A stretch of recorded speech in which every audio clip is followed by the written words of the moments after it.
या जिसकी प्रॉपर्टी है वो उस मुसलमान की सुनेगा? सरकार की सुनने का काम करेगा, उसके खिलाफ फैसला देगा। दो भाइयों में अगर झगड़ा लग गया, ये जमीन वक्फ की है या नहीं है, ये किसका फैसला कौन करेगा? तो जिला कलेक्टर करेगा। और जब तक फैसला आता नहीं तब तक वो जमीन सरकार की रहेगी। ये कानून आया है, इसका मतलब ये जो कानून है ये अल्लाह के कानून के खिलाफ है। वक्फ की प्रॉपर्टी अल्लाह की प्रॉपर्टी होती है और अल्लाह की प्रॉपर्टी ता क़यामत तक अल्लाह की रहती है। हम लोग सिर्फ इसके कस्टोडियन लाया है, जिसमें मुसलमानों के जिंदगी, मुसलमानों की अमानतें, मुसलमानों की मस्जिदें, मुसलमानों की ईदगाहें, मुसलमानों की दरगाहें, इस पर जो है एक तरीके से बुलडोजर चलाने का कानून नया लाया है। अब बहुत सारे लोग ये नहीं जानते कि वक्फ का कानून क्या है। क्यों हम ये एहतिजाज कर रहे हैं आज यहाँ पर? क्यों जरूरत पड़ी हमको वक्फ बिल के खिलाफ यहाँ पर एहतिजाज करने की? इतना इकट्ठा होकर काम करने की क्या जरूरत है? पहले सिर्फ मुसलमानों के नुमाइंदे हुआ करते थे वक्फ बोर्ड में, जो मुतवल्ली से आते थे, जो एमएलए से आते थे, जो एमपी से आते थे, वो सिर्फ मुसलमान थे। आज ये सरकार 4 नुमाइंदे गैर मुस्लिम इसमें घुसाने का काम कर रही है।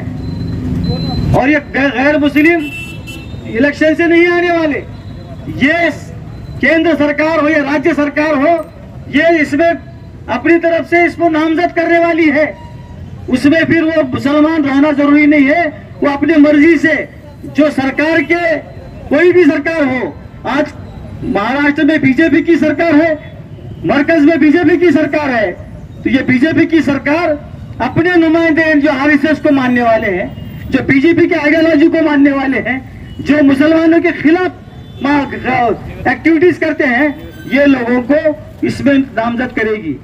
जब ये लोग इसमें ना आएंगे तो ये जो इनामी जमीनात हैं, जो आज मुतवल्लियों के हैं, दरगाहों के हैं, ईदगाहों के हैं, मस्जिदों के हैं, ये जमीनों को अपने तरीके से कैसा इसको छीनने का है, ये काम करने वाली है। ये सिर्फ कानून आने के पहले उत्तर प्रदेश में इसका काम शुरू हुआ है।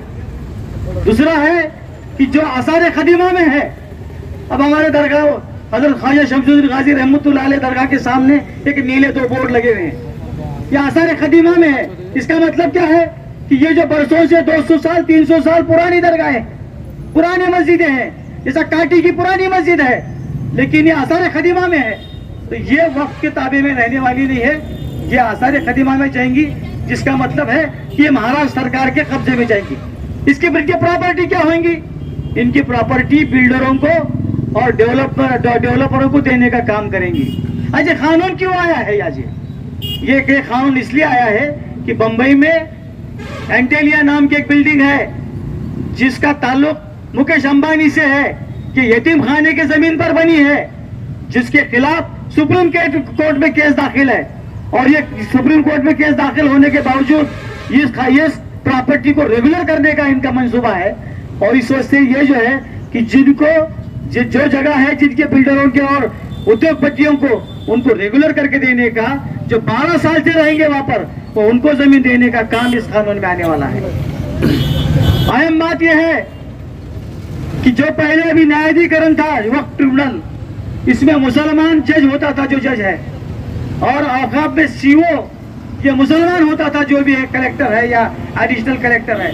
अब वहाँ मुसलमान होने की जरूरत नहीं है, वहाँ सरकार आज जो है कि मुसलमान सिटिंग जज को अपॉइंट करती थी, लेकिन इसके बाद जो रिटायर्ड जज है उसको करेगी, वहां पर अपॉइंटमेंट करेगी।